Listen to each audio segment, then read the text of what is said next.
반갑습니다. 저 수리논술 강사 박진아라고 합니다. 어, 오늘 수리논술 설명에 오셨는데 아마 좀 논술 하긴 해야 되는데 이제 어떤 선생님이 우리 애랑 맞을까라고 궁금해서 오신 분도 있으실 거고 산모를 치고 나니 우리 애가 이제 좀 정시로 좀 힘들겠다라는 생각이 드셔서 뒤늦게 논술 전형에 관심을 갖고 오신 분도 계실 거예요. 일단 논술 설명회니까 제가 논술 전형에 대해서 기본적으로 설명을 드릴 건데요. 여기 받으신 이 논술일기 책자 있죠? 이거는 거의 논술 전형 정말 잘 설명되어 있는 책이거든요. 다른 어디 학원에 가셔서 받으셔도 이렇게 정리 잘 돼 있는 거 보기 힘드세요. 그래서 다들 논술 시즌만 되면 저희 학원에 이것만 받으러 오시는 분도 있으실 정도로 정말 잘 만든 책자예요. 저희 선생님들이 거의 어떻게 해야지 이 논술 전형을 가장 잘 한눈에 볼 수 있게 전달할 수 있을까 해서 만든 거라서 요 책자를 보시면 되는데 그래도 제가 책자에 대략 어떤 내용이 들어있고 어떤 식으로 해석해야 되는지 보도록 하겠습니다. 자, 우선 자연계 논술 전형. 그 자연계 논술 전형 뭐라고 부르죠? 자연계 논술 전형이라고 말하는 사람 거의 없지 않아요? 수리 논술이라고 얘기를 하죠. 우리가 수리 논술이라고 얘기하는 이유는 수학 시험을 치기 때문에 수리 논술이라고 얘기를 하는 건데 사실 수학 시험 말고 다른 거 치는 학교도 있긴 있어요. 어떡하지? 걱정이 되실 텐데 요거 페이지 13쪽 보도록 할게요. 근데 수리 논술이라고 말한 이유는 대부분 다 수리 논술만 쳐서 그래요. 그래서 우리 애가 의대를 갈 거다. 그럼 얘기가 조금 달라지긴 해요. 근데 우리 애가 이제 의대는 아니고 그냥 일반적으로 그냥 뭐 연고 서성한 뭐 중경이시 뭐 이런 데 가고 싶다. 경희곤동 가고 싶다. 자, 여기 13쪽에 보면은 논술 유형이 나와 있는데 대부분의 대학은 다 수리 논술만 쳐요. 그쵸? 대부분의 대학은 다 수리 논술만 치고 특별하게 이제 과학 논술 치는 학교들은 이제 경희대 의치한약 그리고 연대 미래 의대 요렇게가 이제 과학 논술을 치고요. 그리고 뭐 이제 경북대 서울 살면서 이제 경북대까지 가기 쉽진 않은데 경북대는 통합 교과목 통합 그리고 경북대 의치수는 이제 의학 논술이라고 해서 요거는 칩니다. 알아두셔야 되고 아주대는 저희가 과학 논술을 분류를 안 한 게 생명 논술을 쳐요. 화학, 물리 이런 거 안 되고 딱 지정해서 생명과학 논술이 필요하다라고 보시면 돼요. 그래서 의대까지 관심이 있으시면 그러면 과학 논술을 생각을 하셔야 되고 사실 우리 애는 의대까지는 아니다라고 하면은 이제 수리 논술만 준비하면 된다 생각하시면 됩니다. 자, 밑에 수리 논술 플러스 언어 논술이라고 나와 있는데 이제 가천대, 삼육대, 수원대, 한신대 여기는 그 언어 논술이 인문 논술에서 치는 그 언어 논술이 아니라 그냥 수능 국어 그걸 이제 주관식형이다라고 생각하시면 돼서 그냥 수능 국어를 이제 오지선다로 찍는 게 아니라 내가 그냥 그거를 이제 서술이라고 말하기도 좀 뭐한데 이제 한 문장 또는 이제 두 문장 정도 간단하게 쓰는 거다. 수능이랑 비슷하다라고 생각하시면 되고요. 서울여대는 계속 꾸준히 통합과학 논술을 내고 있어요. 그래서 요거는 이제 뭐 생물을 베이스로 해가지고 좀 과학 논술, 그러니까 수리가 자연계 논술 유형 중에서 그 수학 시험을 치지 않고 갈 수 있는 학교가 이제 서울여대가 있고요. 그 밑에 언어 논술, 뭐 카톨릭대, 서강대, 서강대 하니까 약간 막 괜히 막 좀 관심이 가고 숙명여대에 가는데 여기서 말하는 언어 논술은 인문 논술의 그 논술이 맞아요. 그러니까 가천대, 삼육대, 수원대, 한신대에 있는 언어 논술과 요 밑에 있는 요 언어 논술은 좀 다르거든요. 그 가천대, 삼육대, 수원대, 한신대에 있는 언어 논술은 수능 국어를 그냥 치는 거다라고 생각하시면 되고 밑에 있는 거는 그냥 인문 논술로 치셔야 돼요. 그럼 인문 논술을 넣지 왜 이제 자연계 논술에 넣었느냐? 이과들이 정시로 뽑으면은 이과에서 이제 선발하기 때문에 굳이 분류는 이과로 그냥 분류를 해 놓은 거고 실제 시험은 정시로는 이과로 뽑지만 그래도 내가 논술로 뽑을 때는 수학보다는 요런 글이나 이런 거 더 잘 쓰는 애들 보겠다라고 해서 특별하게 이렇게 뽑라고 생각하시면 됩니다. 자, 요 미발표 대학이 있는데 저희가 이거를 2025 전형 계획을 이제 반영을 해서 만든 거거든요. 그러니까 매년 그 전년도에 내년에 이렇게 뽑겠다라고 전형 계획을 발표를 해요. 근데 실제로 확정적인 거는 그 모집 요강은 5월 말에 나와요. 5월 말에. 근데 아예 안 바뀐다고 할 수는 없는데 거의 변화가 없긴 없어요. 크게 바꿀 수는 없기 때문에 거의 변화는 없는데 갑자기 뭐 추가적으로 뭐 어떤 과들을 뭐 신설한다라든지 조금씩 바뀌는 면은 있어요. 그래서 저희가 1년에 2번 논술회계를 만드는데 하나가 요거 그 전형계획 반영된 걸로 한번 만들고 그 다음에 5월 말에 반영이 되면 그때 발표한 거를 바탕으로 해서 6월에 다시 한 번 더 뿌리거든요. 그래서 6월에 다시 한번 받으러 오셔야 됩니다. 근데 어쨌든 크게 바뀌는 건 없다라고 생각하시면 되고 뭐 지금 트렌드가 과학논술이 없어지고 있는 추세여가지고 뭐 고대가 과학논술 이제 넣을지 안 넣을지는 모르긴 하는데 지금 다 없어지고 있잖아. 연대도 이제 올해 없어졌고 그래서 웬만하면 수리 논술을 치지 않을까 이런 생각이 들어요. 그래서 어쨌든 자연계 논술 유형은 그냥 수학 준비하면 되는구나. 자, 근데 중요한 거는 그냥 수학만 준비하면 되는데 중요한 게 뭐냐면은 논술 전형에서 시험 범위가 이게 되게 중요해요. 시험 범위. 시험 범위 그냥 수학인 게 아닌가. 자, 시험 범위 중요하기 때문에 제일 첫 페이지 넣어놨죠. 2페이지 보도록 하겠습니다. 자, 논술해결 2페이지. 이거 수리 논술 출제 범위. 자, 나와 있어요. 요거는 작년이죠. 그러니까 작년 실제로 냈던 거. 그러니까 크게 바뀌지 않을 거라 보기 때문에 올해도 이대로 나오겠구나라고 보시면 되는데 미적 기하 확통을 다 치는 학교가 있고 그리고 미적만 치는 학교가 있어요. 요즘엔 거의 약간 갈라졌거든요. 미기확을 다 치거나 미적만 치거나. 근데 중간에 약간 좀 특이하게 미적 기하를 보거나 미적 확통을 치는 학교들이 있긴 있는데 이 학교들이 어떤 그런 그 메인 일반적 학생들이 많이 쓰는 학교는 아니에요. 학생들이 대부분 쓰는 학교는 미기확이거나 미적이거나 둘 중 하나인 건데 내가 관심이 가고 우리 아이가 갔으면 하는 모든 대학들은 다 미기확에 들어가 있어요. 그러니까 쉽게 얘기해서 성균관대를 빼고 한 중경이시 건동홍. 그러니까 연대부터 생각해서 어머님들 연서성한 중경이시 건동 이렇게 말씀하시잖아요. 그 대학은 다 미기확이 시험 범위인 학교인 거예요. 미기확. 그래서 그러니까 성균관대 제외하고 연서성한 중경이시 건동홍을 쓰고 싶다라고 하시면 미적 기하 확통 요거를 다 준비를 하셔야 되고요. 사실 우리 아이는 인서울만 했으면 좋겠다. 그리고 사실 수학을 그렇게 잘하는 것도 아닌데 뭐 못하는 것도 아닌 약간 그 무난한데 기하 확통까지는 좀 무리인 것 같다라고 하시면 이제 미적 라인 대학을 준비하시면 됩니다. 그래서 미적 라인은 뭐 단국대, 서울과기대, 세종대, 성신여대, 숙명여대, 숭실대, 아주대, 뭐 인하대, 뭐 항공대 이렇게 해가지고 한 중위권이라고 생각하시면 되고 미기확은 중상위권이라고 생각을 하시면 돼요. 요게 작년 출제 범위였고요. 실제 출제는 어떻게 됐냐면 이렇게 됐어요. 학교가 이제 시험 문제를 3월 말까지 발표를 해야 되거든요. 그래서 대부분의 학교가 3월 29일에 홍대는 3월 31일에 발표를 했더라고요. 일요일에 출근해서. 그래서 다 발표를 해가지고 제가 이제 문제를 딱 보니까 작년에 보면은 건대는 기하가 안 나왔어요. 근데 어머님들께서 보시면은 출제 단원에 기하라고 적혀있긴 적혀있거든요. 근데 기하가 어디 있나 찾아보셔도 잘 수학 모르시기 때문에 못 찾으실 텐데 기하가 출제가 됐는데 기하가 출제가 안 됐어요. 말장난인 것 같은데 뭐냐면은 기하적인 상황이 출제가 됐어요. 그러니까 도형이 출제가 된 거예요. 원이라든지. 건대가 그 도형적인 상황을 되게 좋아하거든요. 근데 우리가 교과목으로 분류하는 뭐 이차곡선이라든지 뭐 벡터라든지 공간 도형이라든지 진짜 기하를 배워야지 풀 수 있는 그런 문제는 출제가 안 됐고 기하적인 상황. 뭐 원이 출제가 됐다. 이런 식으로 생각을 하시면 돼요. 그래서 학교에서는 이제 기하가 출제가 됐다 동그라미 돼 있는데 사실은 이제 기하를 공부하지 않았어도 이제 풀 수 있는 그런 문제였고요. 경희대는 뭐 매년 이렇게 나오고 있고 동국대는 이제 작년에 확통이 안 나왔어요. 기하가 나왔고 서강대는 이제 작년에 이제 기하가 안 나왔고 그리고 나머지 뭐 시립대 뭐 매년 꾸준히 이렇게 내고 있고 연대도 미기확 다 나왔고 그다음에 중앙대, 한양대, 홍대도 다 미적 기하 확통이 골고루 출제가 됐어요. 근데 이화여대는 기하랑 확통이 출제가 안 됐어요.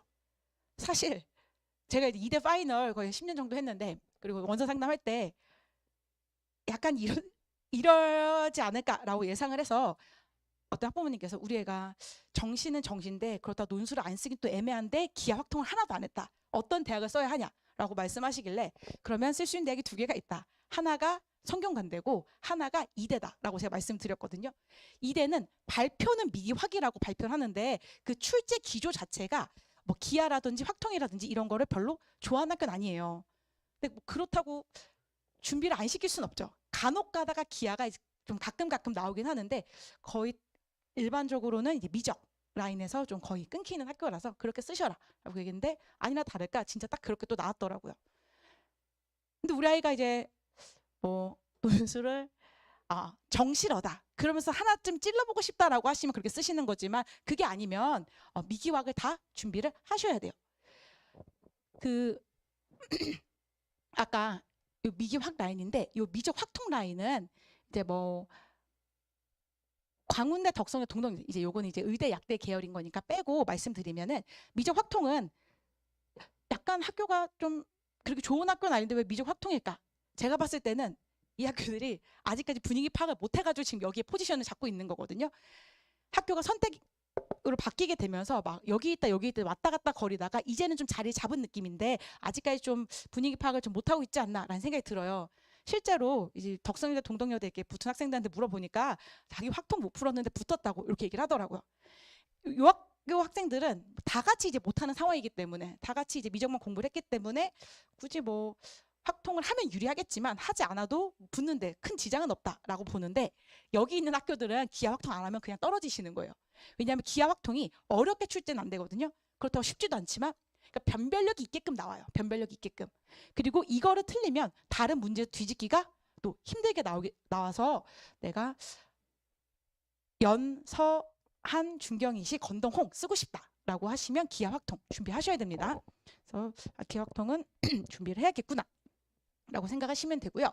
그리고 그 다음 학생부 교과 얼마 전에 신규 학생이 자기가 3점 몇이래요. 근데 이것 때문에 감점이 되면 어떡하냐고 저한테 너무 걱정을 하는 거예요. 그래서 내가 이거 3점이면은 논술 준비하는 학생들 치고는 되게 상위권이라고. 왜냐하면 내신이 1, 2등급인 학생은 논술 전형을 준비하지 않기 때문에 3등급이 엄청 상위권이다. 대부분 붙는 애들은 평균이 5등급이다 라고 말씀을 드렸어요. 요거는 이제 11페이지, 이제 12페이지 여기 보시면 되는데 논술 전형은 애초에 그냥 수학 실력으로 학생을 뽑겠다라는 거라서 요즘 트렌드는 거의 반영하지 않아요. 반영하지 않아요. 그래서 이렇게 A그룹은 뭐죠? 논술 100%, 논술 100%. 그러니까 뭐 교과, 비교과 뭐 상관없이 요거는 이제 내가 교과 전형은 발표 않겠다.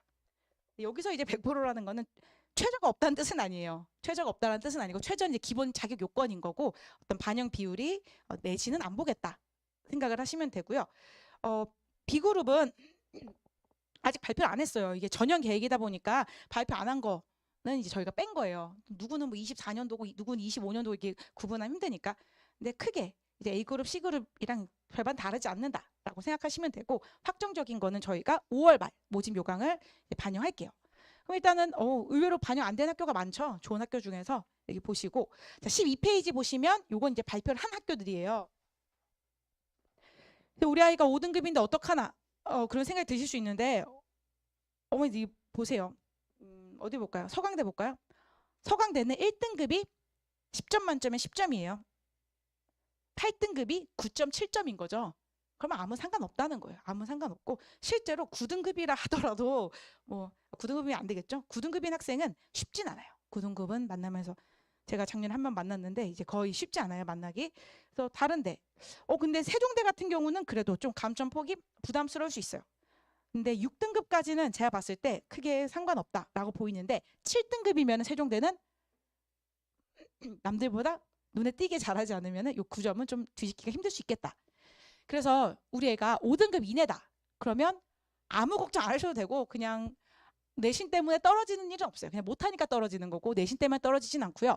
6등급이면은 약간 신경을 써야 하는 학교들이 있을 수가 있고 만약에 우리 애가 7, 8, 9등급이다 라고 하면은 그러면 진짜 신경 바짝 쓰셔야 돼요.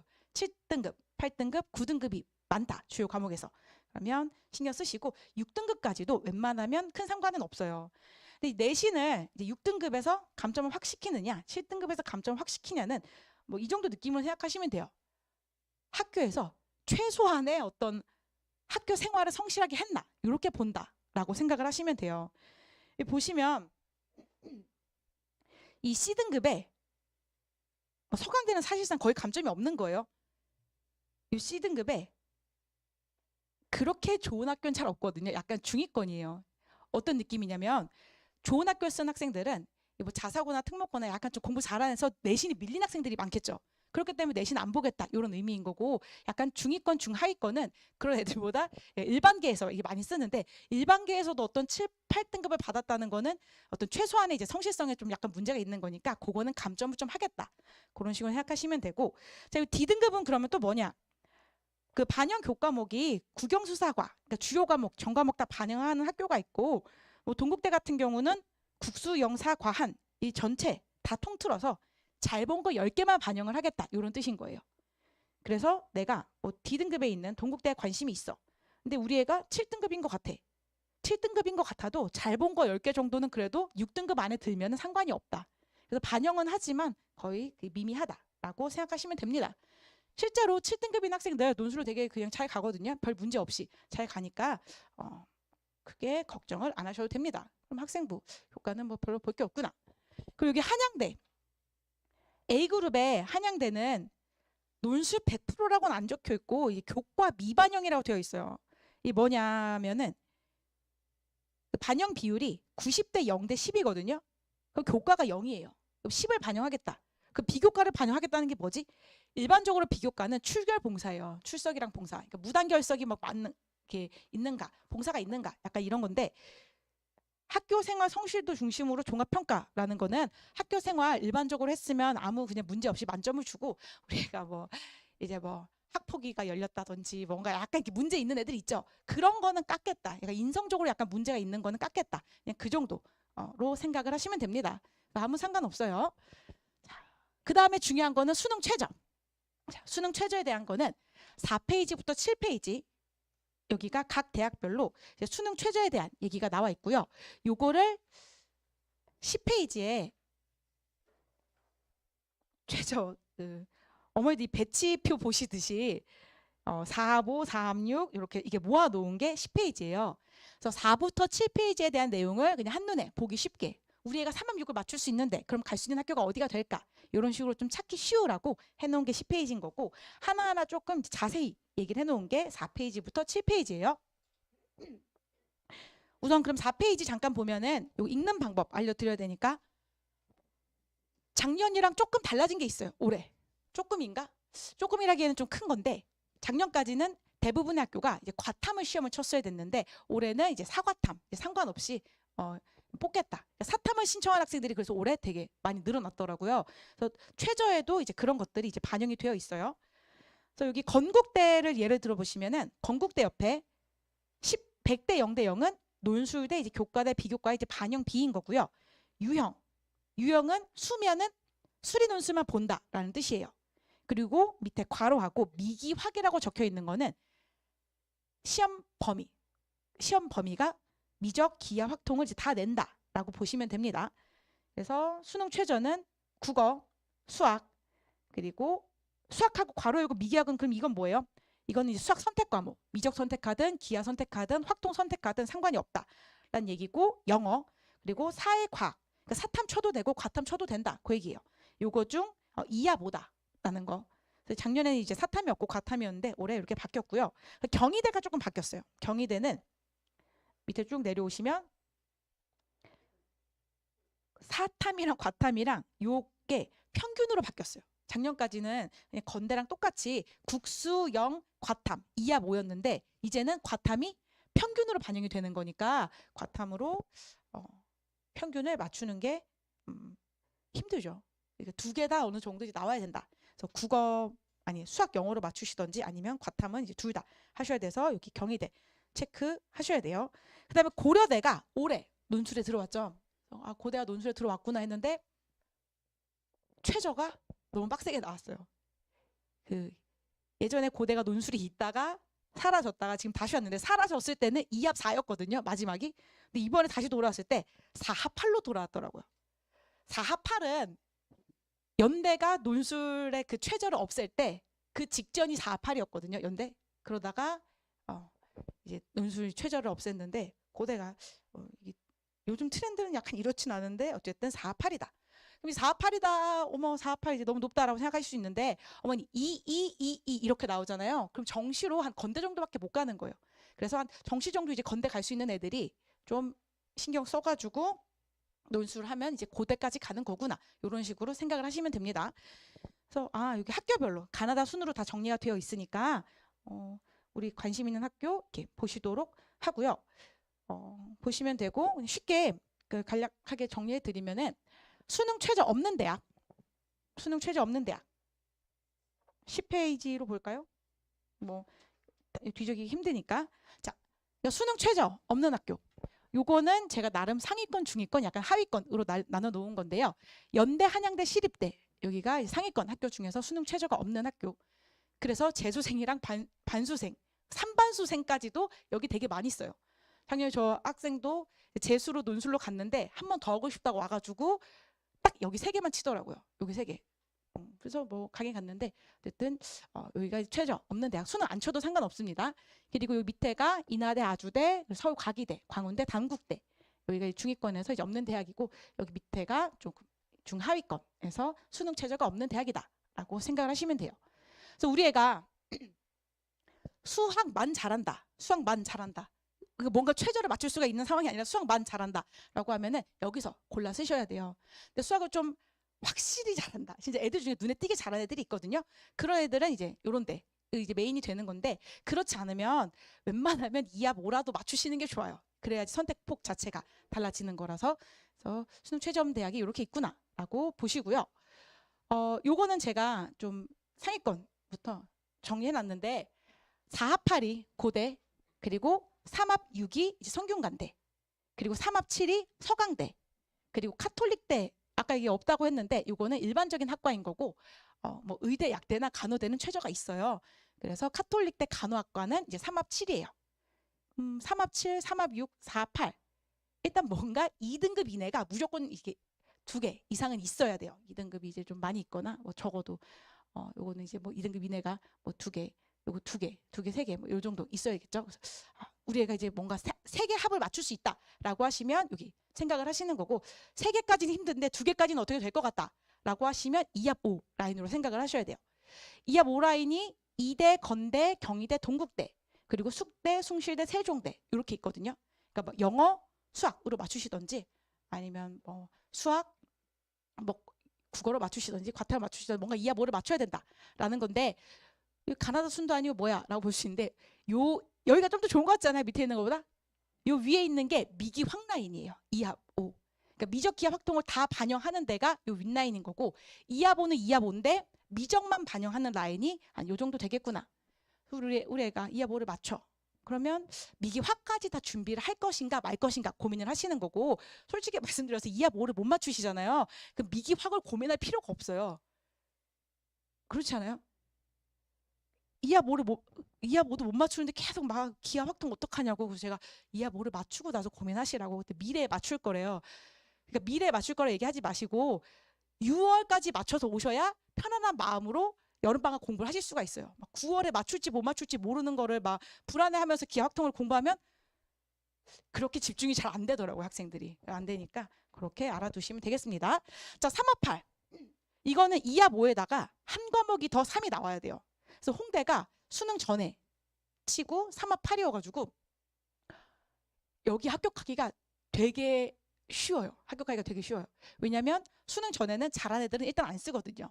잘한 애들 일단 안 쓰고 일단 썼는데 3합 8을 못 맞춘 애들이 엄청 많아요. 이 중위권에서 막상 수능 치러 가서 못 맞춘 학생들이 되게 많거든요.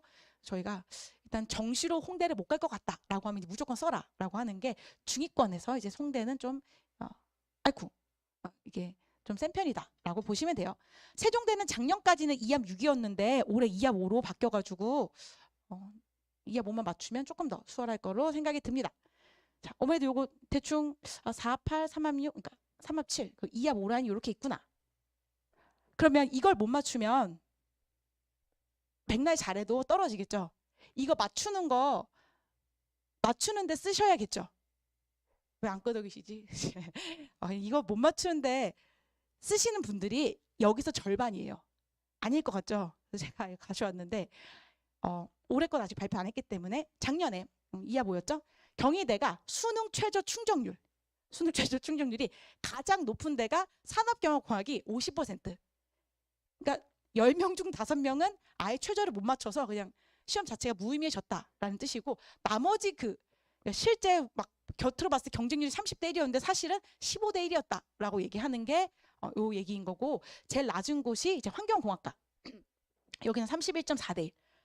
그럼 10명 중 7명은 이 최저를 못 맞춘 거예요. 이야 뭐 되게 만만해 보이는데 솔직히 약간 만만한데 왜 못 맞추는지 모르겠는데, 애초에 처음부터 못 맞추는 애들이 9월엔 맞출 거야, 12월엔 맞출 거야, 열심히 해서 맞출 거야라는 느낌으로 써서 이런 게 생겨요. 나는 아니겠지라고 생각하시겠지만 이 매년 통계가 이렇게 나오고 있거든요. 이 중에서 절반은 이렇게 된다. 그래서 웬만하면 9월까지, 6월, 9월 못 맞추시면 안 쓰시는 게 좋습니다. 자, 그러면 이제 2합 5니까 작년에 세종대가 2합 6이었어요. 그럼 이제 2합 6, 5보다는 2합 6이 조금 더 쉽지 않나요? 2합 5는 2등급이 하나는 있어야 되거든요. 2합 6은 2등급이 없어야 돼요. 3, 3만 나오면 되거든요. 그래서 확실히 쉽지 않나라고 생각이 드는데 2024 세종대 올해 2합 5로 바뀐 거고 작년까지는 2합 6이었어요. 2합 6에 그 충족률을 보면은 제일 높은 데가 50%가 안 돼요. 50%. 뭔가 이게 최저가 완화가 됐으니까. 근데 또 여긴 또 그들만의 리그가 있겠죠. 자기네들끼리 또 요급 애들이 또 약간씩 다 높여 쓰기 때문에 이런 현상이 이제 벌어지는 거예요. 아마 학교가 지금 제가 발표 한 학교를 가져오다 보니까 성균관대나 중앙대나 이게 3합 6을 찾고 싶은데 학교가 그걸 발표를 안 해가지고 못 가져왔는데, 그러면 그 학교들은 이거보다 조금 더 떨어지겠죠. 실제 경쟁률은 조금 더 떨어지겠다라고 생각하시면 됩니다. 제일 높은 데가 46.51. 요거는 30%도 안 됐는데 평균은 한 41%가 수능 충족을 맞췄고 60%는 못 맞췄다라고 생각하시면 돼요. 맞추는데 꼭 쓰시는 게 좋습니다. 자, 그래서 제가 지금까지 그 논술 전형에 대해서 설명해 드렸는데 잠깐 시험을 치도록 할까요? 자, 다음은 2024, 그러니까 작년 2025로 쓸 거 그랬나? 어쨌든 2024죠. 올해 대학 간 학생들 논술 합격생의 수능 점수 순서는 맨 앞에가 국어, 두 번째가 수학, 세 번째가 영어, 그리고 네 번째랑 다섯 번째는 이제 과탐이겠죠? 여기가 수학이에요. 뭐 3, 3, 2. 근데 뭐 얘가 그렇게 잘한다기보다는 셋 다 비슷비슷한 학생들이었어요. 자, 합격 대학이다. 합격 가능한 대학을 선으로 연결하시오. 자, 시험 치겠습니다. 1번. 작년 다 제가 가르쳤던 학생이고 괄호에 있는 거는 내신이에요. 내신. 제가 헷갈려요. 왜냐하면 합격한 애들이 지금 다 이렇게 생겼거든요. 지금 이런 점수가 어떻게 합격하지라고 보겠지만 실제 합격한 학생들의 그 수능 점수가 다 이 모양이라서 너무 헷갈려가지고 구분하려고 여기 옆에 이걸 넣어놨는데, 자, 53246 합격 대학은 여기 두 개인데 여기가 이제 등록한 데고 뒤에는 이제 등록 안 한 데겠죠. 동국대, 숙명여대 간 학생 1, 2, 3번 중에 누구겠어요? 삼지선다인데 오지선다도 아니고 53246이죠. 근데 얘는 뭘 맞출 수 있어요? 2합 5를 맞출 수가 있잖아요. 얘 2합 5 돼요? 안 돼요? 2합 5 안 되죠. 얘도 2합 5 안 되죠. 그럼 여기는 2합 5를 맞춰야 되니까 얘가 이제 여기 갔겠죠. 그래서 이렇게 갔구나. 자, 두 번째 73546 73546 72477 이렇게 큰 차이 없어 보이는데 밑에 있는 이 학생은 그래도 2합 뭐가 나와요? 2합 6이 나오죠. 위에 있는 이 학생은 안 나와요. 안 나와요. 2합 안 나와요. 그러면 위에 있는 학생이 이제 맞출 수 있는 애는 뭐가 있을까 모르겠는데, 이때까지 자, 위에 있는 학생은 최저 없는 데 갔어요. 왜냐하면 최저 있는 데를 갈 수가 없죠.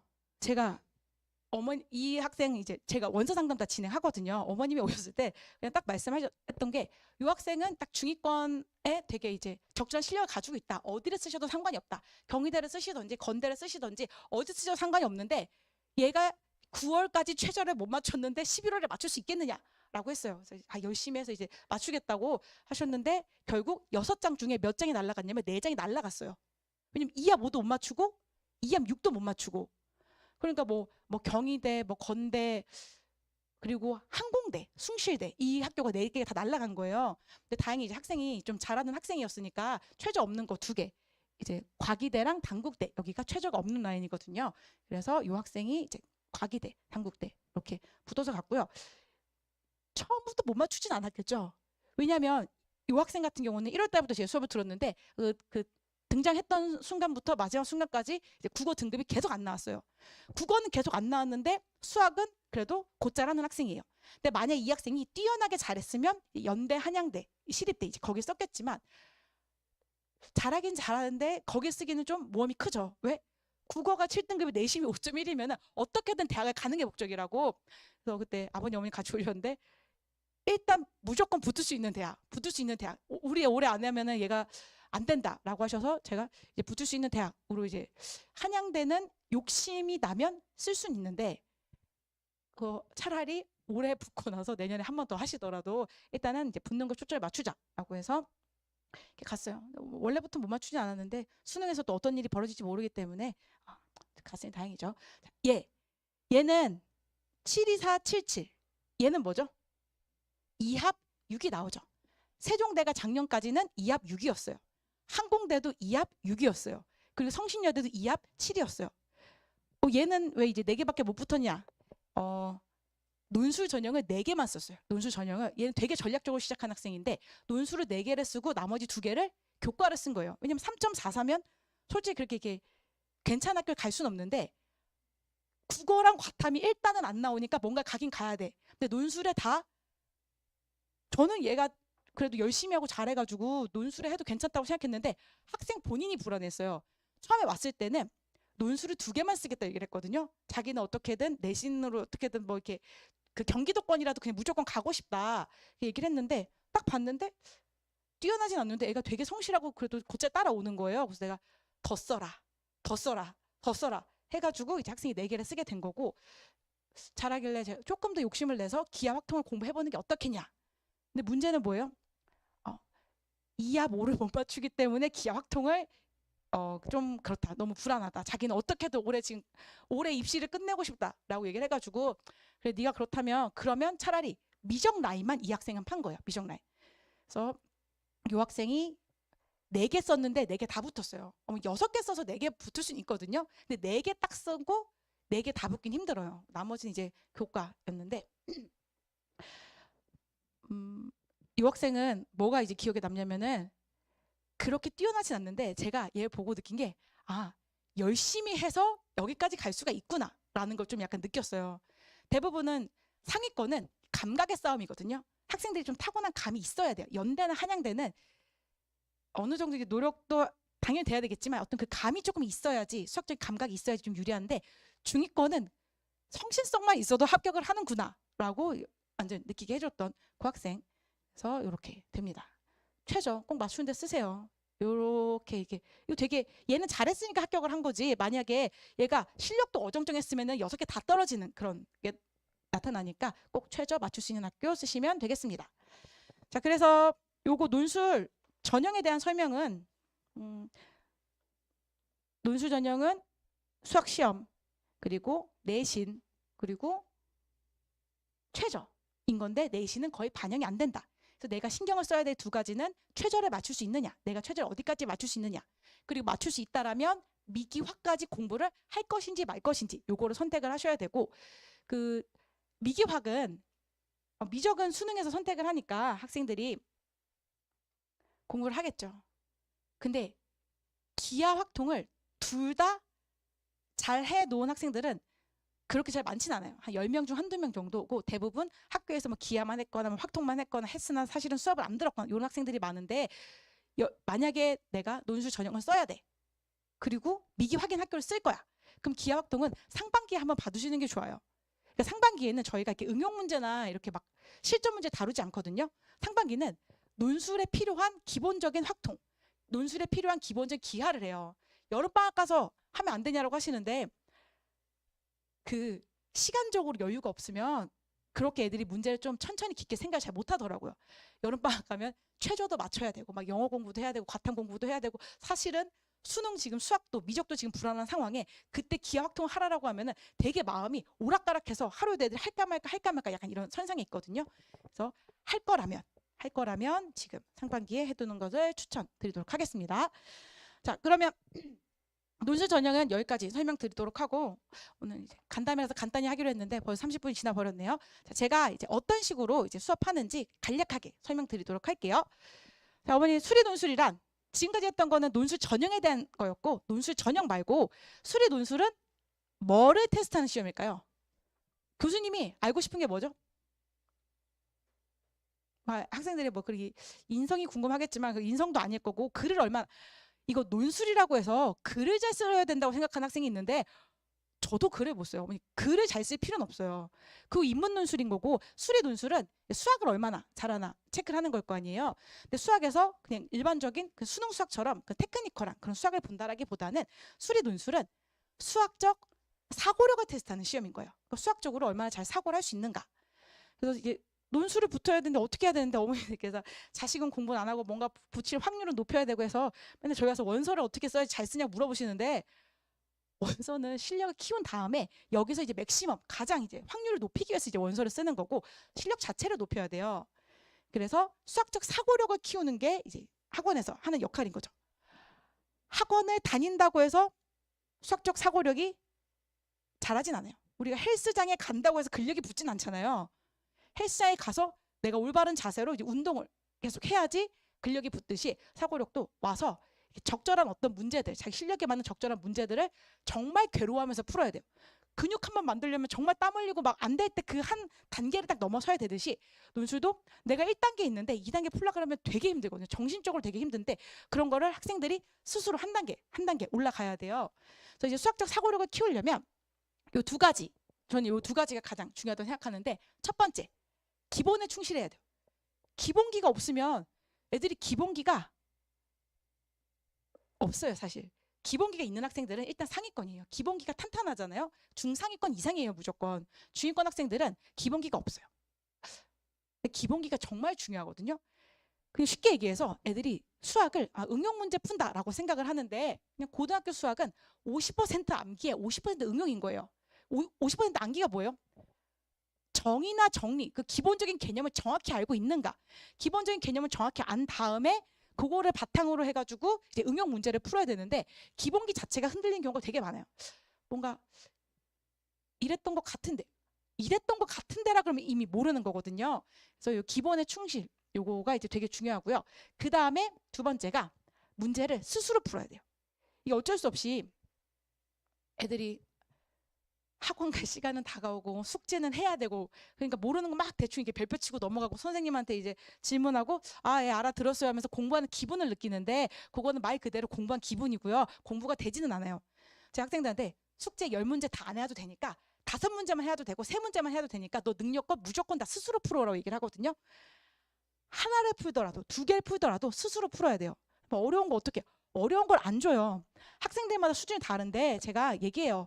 너는 아직 요거 풀긴 어려우니까 요 2문제 빼고 나머지 풀어와 라든지, 너는 다 풀 수 있으니까 다 풀어와 라고 그 몇 번 가르치면 딱 수준이 나오거든요. 그래서 학생들 수준에서 1단계 학생이면 1단계에서 2단계, 2단계 학생이면 2단계에서 1, 2, 3단계, 한 단계 위까지 거기까지 풀어오라고 세팅을 해서 스스로 푸는 거, 이게 가장 중요해요. 근데 그러면 뭐 이론은 스스로 푼다는 게 중요한 걸 알겠는데, 스스로 푸는 게 잘 안 돼요. 왜냐면 초등학교 6년, 중학교 3년, 고등학교 2년을 이미 수동적으로 공부를 했기 때문에 그게 잘 안 되는데, 이겨내야 돼요. 그걸 어떻게든 스스로 풀어야 돼서 제가 커리큘럼을 어떻게 짰냐면은, 최대한 학생 스스로 이제 문제를 풀 수 있도록 그렇게 설계를 했어요. 어떻게, 우선 문제 읽어봐 하고 이제 해설하는 게 아니라, 문제 읽고 되게 생각할 시간을 최대한 많이 줘요. 그리고 돌아가면서 애들이 어디까지 접근했나 보고,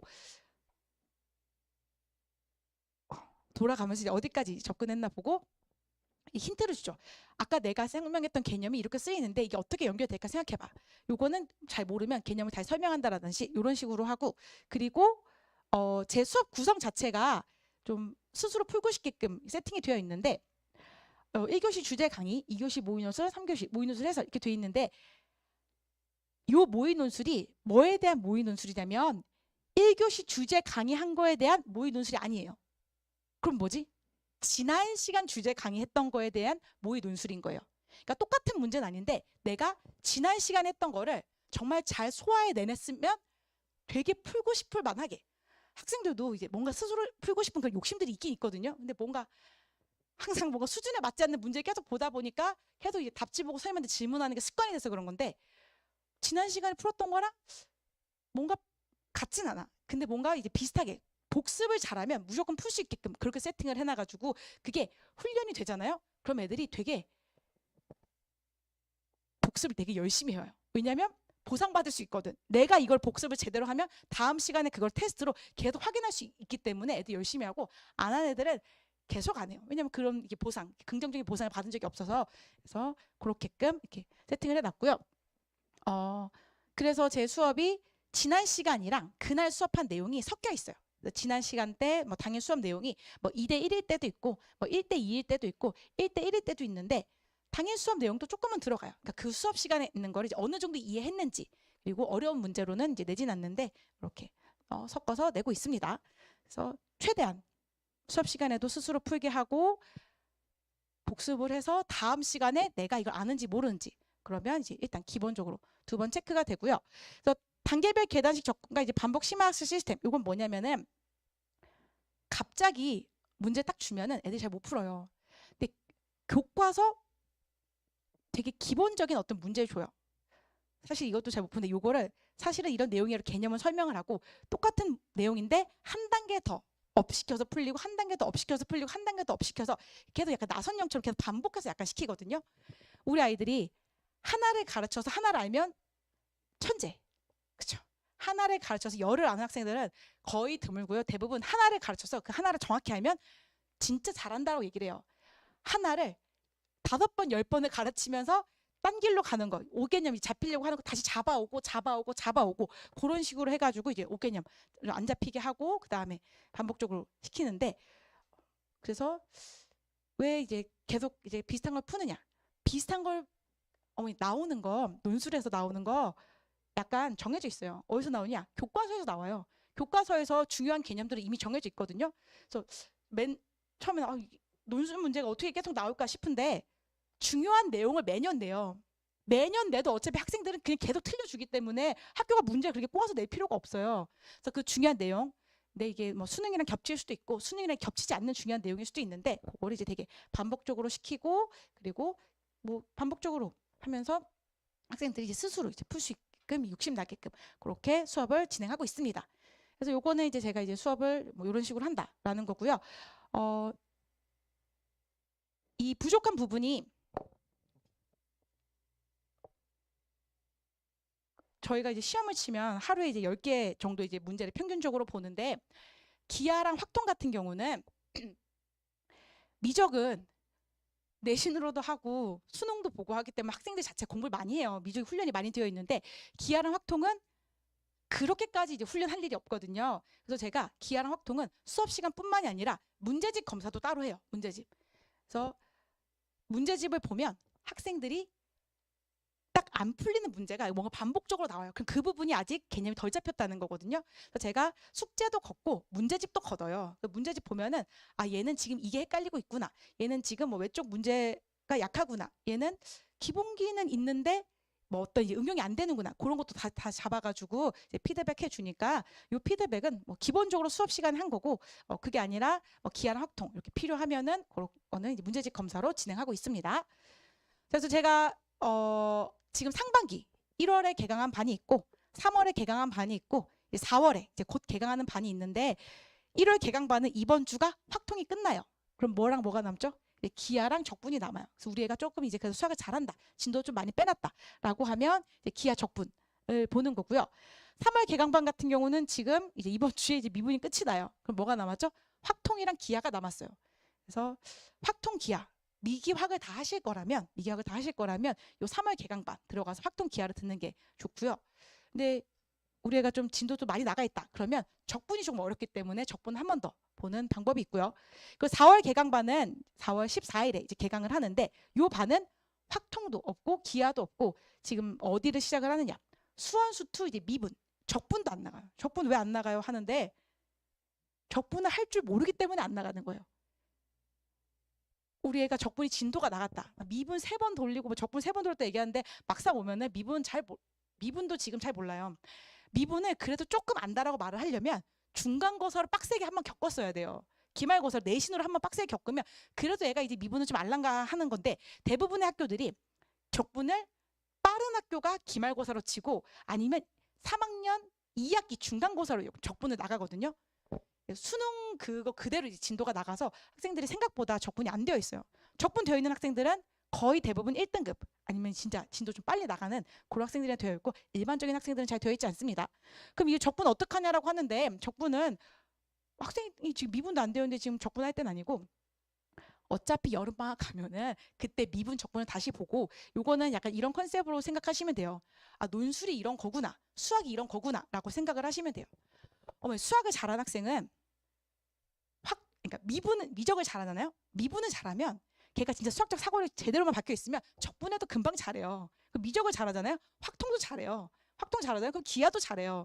왜냐하면 얘는 수학을 받아들이는 것 자체가 이제 올바른 방향으로 이제 받아들이게끔 세팅이 되어 있는 애들은 진도가 나갔고 안 나갔고의 차이인 거지 진도만 나가면 잘 되게 되어 있는 거거든요.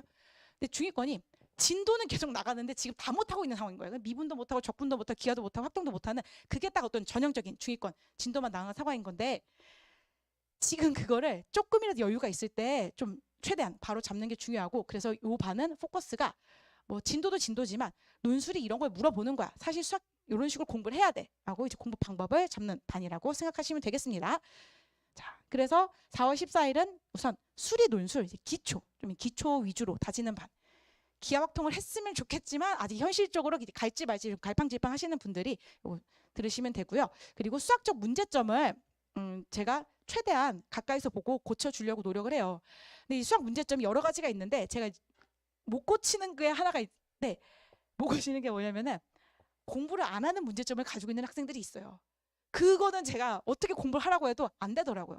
그런 애들은 보통 내년쯤 오면 정신을 차려서 오는데 제가 항상 내가 이제 너 같은 애들을 매년 보는데 너는 또 재밌는 게 공부 안 한 애들이 언제부터 공부하는 줄 아세요? 9월은 하더라고요 또. 그래서 제가 너가 지금 놀다가 9월엔 공부를 하게 될 거야. 그럼 9월에 성적이 조금 오르겠지. 그리고 그 상태로 수능을 치면 얼마나 아쉽겠어. 어차피 할 거 제발 좀 땡겨서 하라고 계속 잔소리하고 있는데 그거는 이제 좀 외적인 거고 어떤 수학 열심히 했는데 뭔가 성적이 안 나온다라든지 그런 거 최대한 이제 케어하는 반이라고 생각하시면 되겠습니다. 자, 그럼 이제 반 선택 여기 방금 설명을 들었는데 이제 어떤 반을 선택해야 될까? 딱 생각이 드시는 분도 있으실 거고 고민이 되시는 분도 있으실 거예요.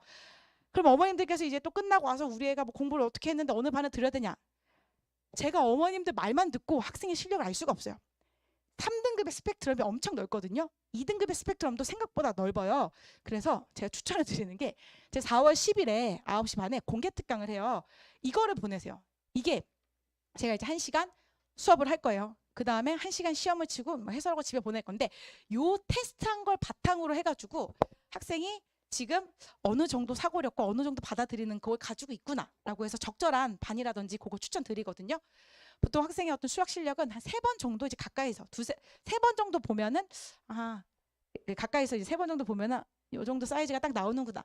근데 한 번 가지고 판단하는 거긴 한데 제가 그래도 요 주제를 최대한 한 번 가지고 보는데 사고력을 좀 판단하기 좀 좋은 주제로 골랐어요. 근데 애들은 되게 싫어해요. 수학적 귀납법을 할 거거든요. 수학적 귀납법이 안 배운 건 아닌데 배운 것도 아닌 뭔가 들어봤지만 뭔지 정확히 모르고 수학을 잘하든 못하든 상관없이 다 같이 공부를 안 한 파트예요. 그리고 증명을 공부하기 되게 좋은 소재거든요. 그래서 수학적 귀납법에 대해서 설명을 한번 했을 때 뭔가 낯선 듯 낯설지 않는 주제 다시 한번 설명했을 때 어느 정도 학생들이 소화해내는지 그거를 보고 이제 학생들이 이제 가지고 있는 어떤 잠재력이라든지 따라올 수 있는 걸 판단해서 어느 반이 좋겠다, 어디 정도를 목표로 하는 게 좋겠다 상담 드리니까 괴로워하더라도 이거 보내주시도록 하면 되겠습니다.